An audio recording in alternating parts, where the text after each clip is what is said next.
Exercise 12 का question number अब 9 हम लोग करने जाएंगे। क्वेश्चन नंबर 9 का 8 हो जाएगा, 7 भी हो जाएगा, थ्योरी जैसा सम्स है वो भी। बोला 3 सेंटीमीटर, 4 सेंटीमीटर और 5 सेंटीमीटर अर्धव्यास के 3 ठोस गोलकों को गलाकर एक ठोस बड़ा गोलक बनाया गया। बड़े गोलक का अर्धव्यास ज्ञात कर लिखे। बोल रहा है क्या कि 3 सेंटीमीटर, 4 सेंटीमीटर और 5 सेंटीमीटर अर्धव्यास के 3 ठोस गोलकों को गलाया है। मतलब 3 गोलक है। एक गोलक है 3 सेंटीमीटर अर्धव्यास का, एक गोलक है 4 सेंटीमीटर अर्धव्यास का और एक गोलक है 5 सेंटीमीटर अर्धव्यास का। इन तीनों गोलकों को गला दिया और गला करके क्या किया, गला करके इनसे एक नया गोलक तैयार किया। तो बोला इस नए गोलक का अर्धव्यास क्या रहेगा, है ना। 3 सेंटीमीटर, 4 सेंटीमीटर, 5 सेंटीमीटर अर्धव्यास को गला करके 3 सेंटीमीटर, 4 सेंटीमीटर और 5 सेंटीमीटर अर्धव्यास वाले ठोस गोलक को गला करके एक बड़े गोलक को तैयार किया। इन तीनों का टोटल आयतन मिला करके एक बड़े वाले गोलक के आयतन को तैयार किया। तो बोल रहा है क्या कि जिस बड़े वाले गोलक को तैयार किया है इस गोलक का अर्धव्यास क्या होगा। तो जाहिर सी बात है कि जिस बड़े वाले गोलक को तैयार किया है इस बड़े वाले गोलक का जो भी आयतन आया है वो आयतन कहाँ से आया है, इन तीनों के टोटल आयतन से आया है। मतलब इसका आयतन जितना है और इसका आयतन जितना है और इसका आयतन जितना है, तीनों के आयतन को जोड़ दिया गया तो तीनों का टोटल ठोस भाग मिल करके बड़े वाले गोलक के ठोस भाग को बनाया। मतलब इन तीनों का आयतन जितना है इस टोटल आयतन का, मतलब तीनों का आयतन जितना होगा और टोटल आयतन मिल करके इस बड़े वाले गोलक के आयतन को बनाया है। तो बोल रहा बड़े वाले गोलक का अर्धव्यास कितना होगा, है ना। कि ठोस गोलक जो तैयार किया गया है तो मतलब कि बनाया गया तो बड़े वाले गोलक का अर्धव्यास कितना होगा। तो क्या करेंगे, इतना तो हम लोग समझ गए कि हाँ बड़े वाले गोलक का जो आयतन होगा वो इस गोलक का आयतन इन तीनों के टोटल आयतन के बराबर होगा। इसका आयतन और इसका आयतन तीनों का आयतन निकालेंगे और निकाल करके जोड़ देंगे तो जो आयतन मिलेगा वो आयतन हमारा इस आयतन के बराबर होगा। तो क्या करेंगे, हम लोग तीनों का आयतन निकालेंगे बारी बारी। यहाँ पे लिखेंगे 3 सेंटीमीटर अर्धव्यास वाले 3 सेंटीमीटर अर्धव्यास वाले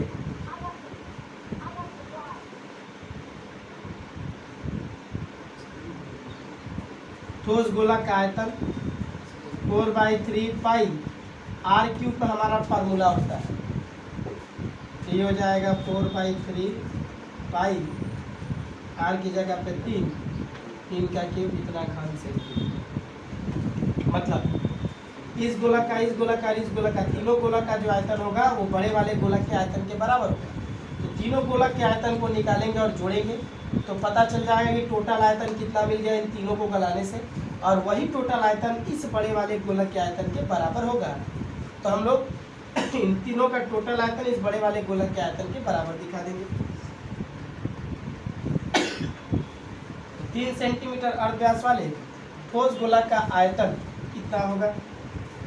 फिर 4 सेंटीमीटर अर्धव्यास वाले ठोस गोलक का आयतन कितना हो जाएगा, तो 4/3 पाई, फार्मूला वही लगेगा, r³ है, r की जगह पे अर्धव्यास तो दूसरे वाले का अर्धव्यास है 4, उसका कितना घन सेंटीमीटर। फिर 5 सेंटीमीटर अर्धव्यास वाले ठोस गोलक का जब आयतन निकालेंगे तो ये हो जाएगा हमारा कितना घन सेंटीमीटर। तीनों गोलक को गलाया तो तीनों गोलक को गलाने से कितना आयतन मिला, तो पहले वाले गोलक से इतना, दूसरे वाले गोलक से इतना, तीसरे वाले गोलक से इतना आयतन हमको मिला।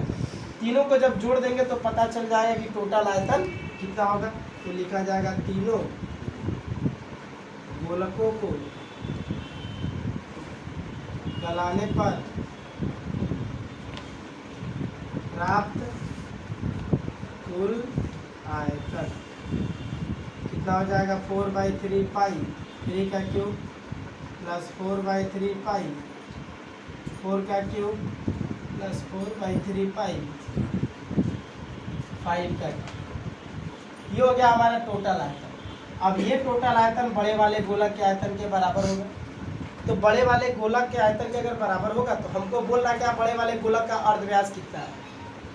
इतना तो निकालिए कि टोटल आयतन कितना मिला है और वो टोटल आयतन इस आयतन के बराबर होगा। तो बड़े वाले गोलक का अर्धव्यास पूछा है कि बड़े वाले गोलक का अर्धव्यास कितना है। तो बड़े वाले गोलक का अर्धव्यास अगर हमसे पूछा है तो बड़े वाले गोलक का अर्धव्यास निकालने का तो कोई फार्मूला दिया नहीं, तो क्या करेंगे, अगर इसके अर्धव्यास को पूछा है तो इसका अर्धव्यास निकालने का अगर कोई फार्मूला नहीं होता तो क्या कर लेंगे, मान लेंगे इसका अर्धव्यास। तो माना बड़े गोलक का अर्धव्यास 8 सेंटीमीटर। बड़े वाले गोलक का अर्धव्यास पूछा था और बड़े वाले गोलक का अर्धव्यास हम लोग को पता ही नहीं कि बड़े वाले गोलक का अर्धव्यास क्या है। तो क्या करेंगे, बड़े वाले गोलक का अर्धव्यास अगर हमको निकालना है तो अर्धव्यास निकालने का कोई फार्मूला नहीं है, तो क्या करेंगे, मान लेंगे। मान ली अगर इसको माने तो इसका मान निकालना पड़ेगा। कैसे, इसका मान निकालेंगे कैसे, तो इसका मान निकालने के लिए समीकरण बनाएंगे। आर अगर माने हैं तो आर का मान निकालने के लिए समीकरण बनाएंगे। समीकरण बनेगा कैसे, तो सवाल में जो दिया होगा वही निकाल के बराबर दिखाएंगे। सवाल में दिया कुछ नहीं है लेकिन बोल दिया कि कौन सा आयतन किस आयतन के बराबर है। इन तीनों का टोटल आयतन बड़े वाले गोलक के आयतन के बराबर है।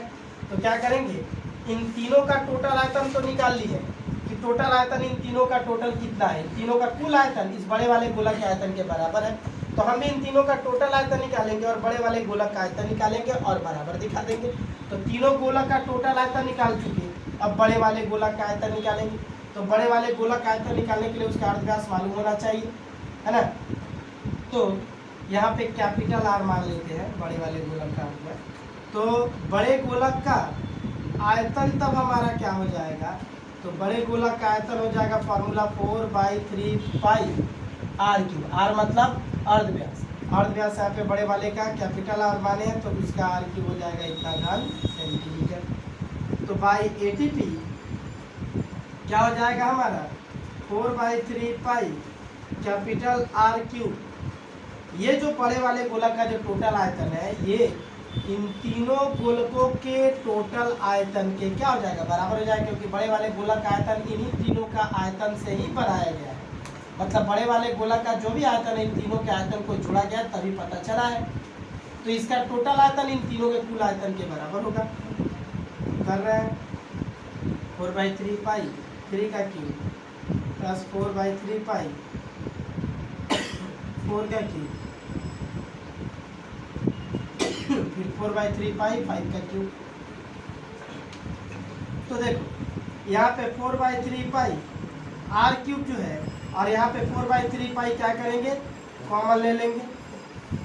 तीनों में कॉमन ले लेंगे तो कॉमन लेने से क्या हो जाएगा, कट जाएगा। तो ये हो जाएगा 3 का क्यूब प्लस यहाँ पे बच जाएगा 4 का क्यूब प्लस यहाँ पे बच जाएगा 5 का क्यूब। कॉमन ले लिए, कॉमन लेने से दोनों तरफ से मेरा कट गया। काटने के बाद ये हो जाएगा आर क्यूब, ये 3 का क्यूब टूट करके 27, 4 का क्यूब टूट के 64 और ये हो जाएगा 125। तो आर क्यूब इक्वल टू तीनों जुड़ करके हो जाएगा 216। फिर आर क्यूब इक्वल टू 216 का आर का जब वैल्यू निकालेंगे तो 216 का क्यूब रूट निकालेंगे, या हम लोग दोनों तरफ क्या कर देंगे, पावर को इक्वल दिखा देंगे। अगर इधर पावर 3 है तो 216 को भी 3 पावर के रूप में अगर एडजस्ट करेंगे तो 6 का क्यूब दिखाएगा।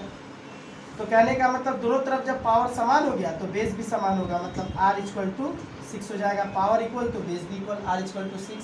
मतलब बड़े गोलक का अर्धव्यास पूछा था ये कितना होगा, तो बड़े गोलक का अर्धव्यास हो गया हमारा कितना, 6 सेंटीमीटर।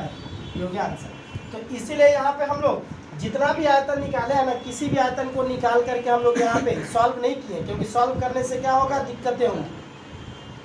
सॉल्व करने में, काटने में बाद में दिक्कत होगा, कैलकुलेशन में ज़्यादा टाइम जाएगा। तो यहाँ पे हम लोग जब भी दो आयतन को एक दूसरे से बराबर दिखाने जाएंगे ना, तो वहाँ पे पाई वाई का मान बैठा के सॉल्व नहीं करते, सिर्फ आर का मान बैठाएंगे और बैठा के बराबर दिखाएंगे। तो अपने आप जो पार्ट कैंसिल होना है, जो मतलब कि कॉम्प्लिकेटेड वाला पार्ट जो है वो अपने आप कैंसिल हो जाएगा और बाकी जो पार्ट बच जाएगा इजीली कैलकुलेट हो जाएगा। तो हम लोग आयतन वगैरह जो भी निकालना है उसकी वैल्यू पुट अप करके हम लोग रख दिए हैं, कैलकुलेट नहीं किए, सॉल्व नहीं किए, क्योंकि सॉल्व करने में दिक्कत होगी, फिर बाद में सॉल्व करने में यहाँ पे बराबर दिखाने में भी दिक्कत होगी। तो क्या करेंगे, यहाँ पे जो जैसा वैसे रखेंगे, दो आयतन को भाग देना हो या बराबर दिखाना हो, 4/3 पाई वगैरह इन सब का मान नहीं बैठाते हैं। जैसा वैसे सिर्फ आर का मान या जिसका भी मान रहेगा वो पुटअप करके बराबर दिखाएंगे, वहीं से अपने आप कैंसिल हो जाएगा और आंसर आ जाएगा। तो ये हुआ कैलकुलेशन का इजी तरीका। आई बात समझ में? ये हो गया हमारा आंसर।